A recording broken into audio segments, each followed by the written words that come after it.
Et nous sommes de retour sur Vitilloire, millésime 2015. Ce ne sont pas seulement les vins du Val-de-Loire qui sont à l'honneur ici, mais tout l'art de vivre, la gastronomie au cœur de la ville. Et vous le savez, Tours fait partie du club très fermé des 4 cités internationales de la gastronomie. On en parle justement avec mes 3 prochains invités qui vont se mettre à table en répondant à toutes mes questions, à commencer par Emmanuel Hervé. Bonjour, vous êtes président de la Cité internationale de la gastronomie. À vos côtés, Jean-Max Manceau, vice-président d'Interloire, en charge de la Touraine, si je ne dis pas de bêtises. Et enfin, Christophe Bouger, adjoint au maire de Tours, en charge du rayonnement de la ville. On commence par vous, Jean-Max Manceau. On le sait, Interloire est un partenaire de la ville de Tours pour Vitilloire et fédère, valorise et défend les vins du Val-de-Loire. Pour cette 13e édition, comment expliquez-vous au fond qu'il n'y ait pas eu auparavant de grandes fêtes des vins du Val-de-Loire dans une grande ville ligérienne comme Tours ? Ça ne veut pas dire qu'il n'y a pas. Il y a, par exemple, Angers qui est plus réservé aux 2 professionnels. Et effectivement, Tours s'est toujours positionné pour être ouvert au grand public et pour faire rayonner tout ce savoir-faire à travers la Loire. Parce que vous avez ici les vins qui vont de Sancerre à Muscadet. Donc toutes les appellations, 70 appellations sont parmi nous aujourd'hui. Il y a une belle diversité. Et le but, c'était effectivement de faire découvrir ces vins au public. Tours étant une ville universitaire, c'est un atout supplémentaire et on a le plaisir de rencontrer plusieurs nationalités qui viennent nous voir.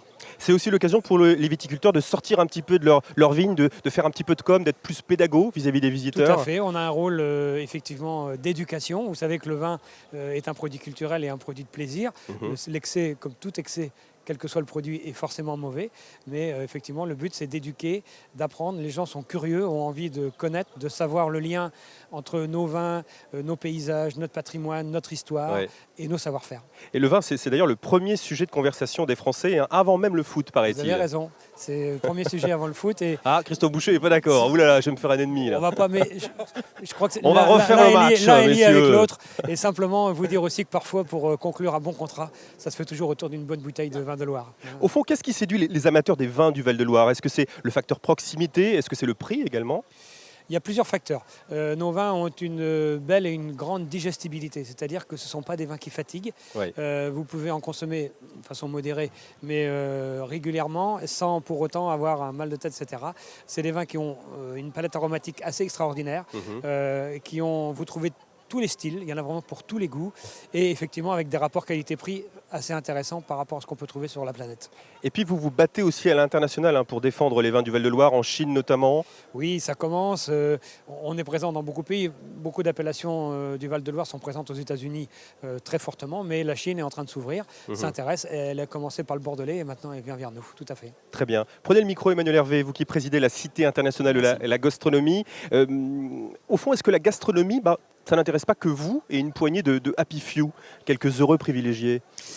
Absolument pas. Le rôle justement de l'association Tours Cité internationale de la gastronomie en Val-de-Loire, en synergie totale avec la ville de Tours, est de mettre en avant les acteurs locaux du territoire, donc les acteurs privés, publics, institutionnels et les citoyens, autour des valeurs du repas gastronomique, qui concernent assez simplement le partage, la relation à autrui, la convivialité et la curiosité. À travers ces valeurs-là, on les décline en termes de thématiques sur l'éducation, la formation, la santé et le bien-être et la culture. C'est-à-dire que nous essayons de prendre la gastronomie non pas comme étant uniquement la partie cuisine ou grand chef, ça en fait partie, mais plus largement comme la gastronomie étant la nature transformée en culture. C'est un fait culturel. Dans ce cadre-là, nous sommes donc sur les 3 axes du classement à l'UNESCO que nous avons sur notre région, à savoir le compagnonnage, la Loire et le repas. Et c'est pour cela que nous avons comme titre de nom d'association Tours Cité internationale de la gastronomie en Val-de-Loire. Alors cette association est tout jeune, elle a 3 mois d'existence. Qu'est-ce qu'elle a déjà accompli et quels sont les projets dans les cartons? Alors clairement, pour donner juste un exemple concret, parce qu'aujourd'hui c'est la journée de Vitilloire et c'est l'élément important, ce qui est intéressant c'est qu'on soutient absolument ce genre d'initiative qui est parrainée par la ville et Interloire et qui montre justement l'intérêt de fédérer les actions qui existent déjà au niveau de notre territoire et qui sont extrêmement nombreuses, puisque comme l'a expliqué M. Manceau, vous avez ici aujourd'hui toutes les appellations du Val-de-Loire, de Nantes à 5%, c'est bien ce que vous m'avez indiqué. Hein, voilà. Et ça montre que c'est la richesse de cette diversité qui, lorsqu'elle s'associe, permet de faire des événements qui ont un rayonnement bien au-delà de notre ville et notre territoire, dans l'intérêt des acteurs qui travaillent sur l'ensemble des métiers de la vigne. Hein, parce qu'il y a plusieurs métiers et des produits gastronomiques. Avant de donner la parole à Christophe Boucher, est-ce que la Cité internationale de la gastronomie aura besoin d'un lieu dans la ville ou est-ce que Tours suffit en elle-même pour être son terrain de jeu? Tours, la Touraine et le Val-de-Loire et ses acteurs sont les acteurs principaux de la démarche au niveau de Tours, Cité internationale de la gastronomie en Val-de-Loire. Les problématiques de bâtiments sont totalement secondaires. Il faut mettre en avant et en priorité les acteurs locaux. Pour vous donner un autre exemple concret, aujourd'hui, vous avez les acteurs du vin, vous avez des chefs qui font des ateliers, vous avez des livres avec la boîte à livres, et vous avez tout ce qui touche les rillettes de Tours et les aliments, les mets. Donc on voit très bien qu'on a une diversité culturelle qui, en s'associant, rendent service à tous les acteurs du territoire. Un dernier exemple, dans la continuité d'une action, nous avons en même temps aujourd'hui des blogueuses, 5 blogueuses internationales qui sont là pour vivre les événements dans notre territoire et raconter comment elles vivent les choses et faire du buzz sur les réseaux sociaux. Elles ont déjà participé hier au dîner blanc, à la soirée de gala de Vitilloire, à l'hôtel de ville. Dans la continuité d'un événement qui a lieu demain, nous avons à Amboise le fait que le marché d'Amboise a été retenu pour être le premier marché, une élection sur Internet par 160 000 votants. Une première, donc. Une première, absolument. Donc le marché d'Amboise est marché préféré des Français. Dans ce cadre-là, ça met en avant la ville d'Amboise, les marchés. La Touraine est le 2e département en nombre de marchés, c'est plus de 130 marchés, donc le syndicat des marchés de Touraine, et les producteurs locaux qui vendent sur ces marchés. Sans parler du tourisme, j'étais avec, et les acteurs économiques, j'étais avec Julien Garnier qui a une prestation demain justement pour le marché d'Amboise, et c'est un traiteur local qui fait cette prestation. Parfait. Ce sont quelques exemples. Bien sûr. Voilà. Christophe Boucher, prenez le micro. J'imagine que l'art de vivre, la gastronomie et Vitilloire, ça participe au rayonnement de la ville. Oui, puis il y a le soleil. Le soleil, donc c'est le premier acteur, mais évidemment ça en participe. Le rayonnement, l'attractivité, c'est d'abord que les Tourangeaux se réapproprient bien leurs valeurs, leur terroir, leur personnalité. On a un peu oublié, je sais pas, il y a un phénomène un petit peu étrange en Touraine, on a un peu oublié qu'on avait beaucoup de gens de valeur, qu'on avait beaucoup de patrimoine de valeur, qu'on avait beaucoup de culture de valeur.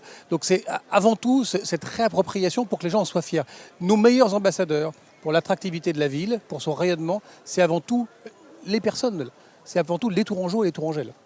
Qu'est-ce que vous avez également comme autre piste de réflexion pour encore contribuer davantage au rayonnement de la ville de Tours? Vous avez des idées dans les cartons, vous aussi? Oui, non, on a plein d'idées. Alors la gastronomie en fait partie, c'est un point important. Globalement, tout ce qui est autour de la Loire, on va beaucoup s'axer autour de la Loire, il y a la réappropriation des fleuves. Évidemment la Loire, parce qu'on est dans le Val-de-Loire, la réappropriation du fleuve est pour nous un point important, c'est la colonne vertébrale. Et autour de cette Loire, il y a évidemment les vins, il y a la gastronomie, il y a la façon de vivre, il y a plein de choses. Autour de la Loire, toujours, on va se réapproprier nos auteurs majeurs, on va se réapproprier nos personnalités majeures. Saint-Martin, par exemple, c'est la Loire. Il était archevêque de Tours, il est mort à Caen, il a été ramené par la Loire. On va se réapproprier Balzac, parce que Balzac c'est un auteur formidable. Est-ce que vous savez que Balzac est un auteur qui est particulièrement connu en Chine? Mais je veux dire, à Tours, il n'y a pas que Rabelais. Il n'y a pas que Rabelais. Oh non, mais Rabelais est moins connu que Balzac. Moins connu, bien sûr. Alors, il y a Rabelais aussi, mais Balzac, bon, il y a des petits signes importants quand même dans la vie. Hein. Il y avait une statue Balzac, vous le savez, ça, place Jean Jaurès. Il y avait une grande statue Balzac. Et puis, elle a été fondue pendant la guerre pour faire des canons.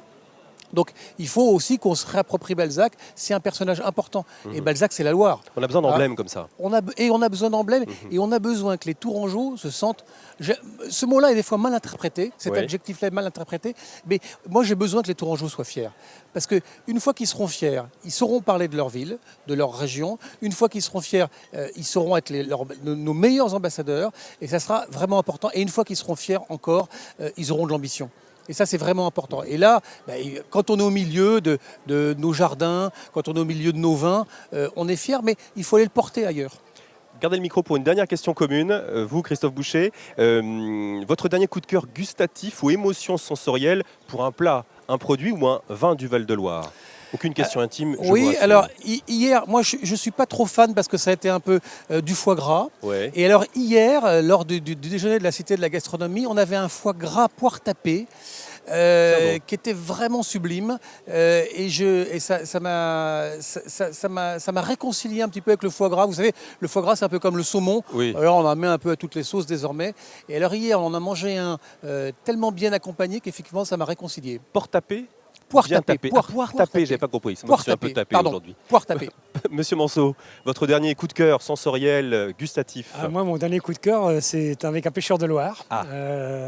Un beau poisson et associé avec une mayonnaise au safran. Vous savez qu'on est des producteurs de safran. Oui, absolument. Et associé avec un vin de Chinon, qui effectivement était un mariage sublime.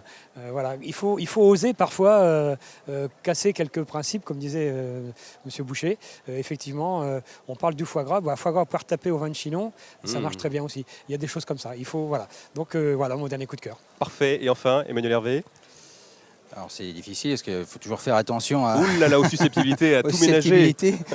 Question piège. Non, pas de question piège, on va faire très simple. Juste par rapport à la semaine passée, c'est un poisson de Loire associé avec un vin de Loire blanc et des truffes et des asperges. Parfait. Sachant que les asperges sont aussi un des produits de notre territoire. Tout à fait. Messieurs, merci. Je vous souhaite un excellent Vitilloire à vous, qui s'avère être un très bon cru. Et on se retrouve très bientôt avec de prochains invités. Merci.